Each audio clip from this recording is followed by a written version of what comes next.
బిర్యానీ చేద్దాం అనుకొని గిన్నె పెట్టానండి స్టవ్ మీద. దీంట్లో కొంచెం ఆయిల్, కొంచెం నెయ్యి వేస్తానండి.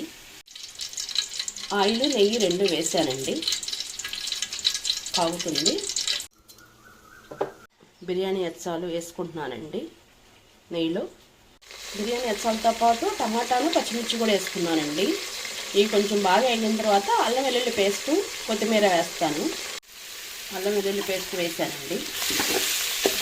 ఇది వేగిన తర్వాత కొత్తిమీర వేస్తాను.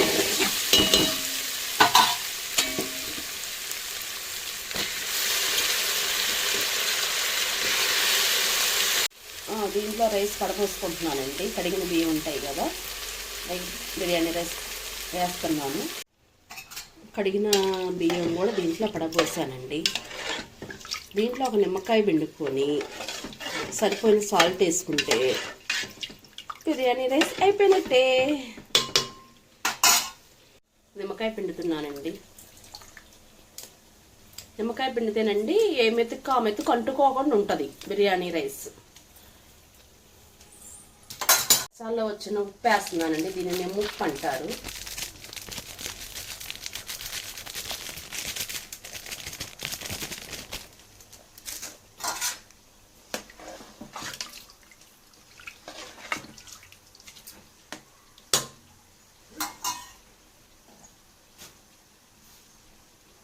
ఆ ఉప్పు సరిపోకపోయినా కొంచెం మనం సరిపడా ఉప్పు వేసుకోవచ్చండి.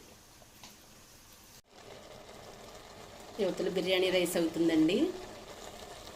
ఈరోజు సండే కదండి, అందుకే బిర్యానీ రైస్ అని చికెన్ కర్రీ చేస్తున్నానండి.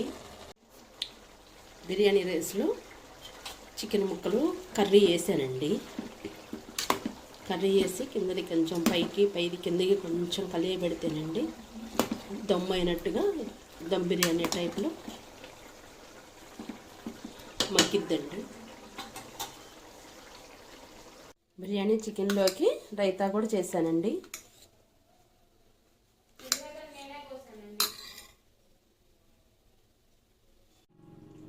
బిర్యానీ రెడీ అండి. దీంట్లో చికెన్ కూడా వేసా కాబట్టి చికెన్ బిర్యానీ రెడీ.